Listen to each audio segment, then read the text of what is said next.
Les derniers préparatifs d'Herman avant de se rendre au chevet des malades atteints du Covid-19 dans cette unité en isolement de l'hôpital La Quintini de Douala.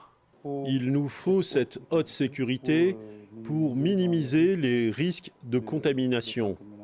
Depuis 2 mois, Herman veille sur la dizaine de patients hospitalisés ici, un quotidien bouleversé par les mesures pour tenter de protéger les soignants. Pour Herman et ses collègues, un rythme de travail sous pression permanente et en gérant les pénuries. Les ressources humaines sont insuffisantes.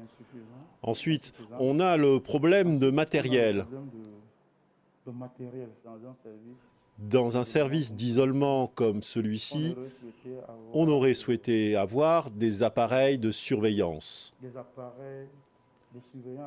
Ici, la pandémie a changé la nature du travail. Au-delà des soins médicaux, les infirmiers comme Herman assistent beaucoup plus les familles des patients du Covid-19.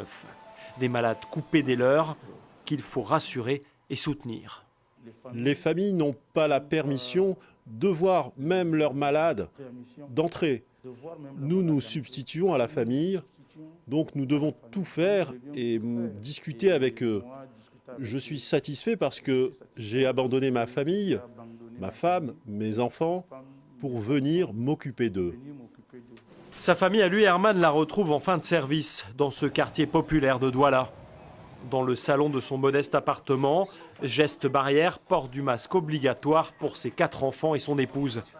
Herman vit avec l'angoisse de contaminer les siens. La pandémie a changé leur manière de vivre, y compris la vie du couple. Quand ils rentrent, par exemple pour les enfants, il n'y a plus de câlins. Pour moi, on ne partage plus la chambre conjugale. Je dors toute seule, à défaut je dors avec mes enfants. Au Cameroun, le personnel soignant paye un lourd tribut dans cette bataille sanitaire. Au moins 6 membres de la communauté médicale ont déjà été emportés par le virus.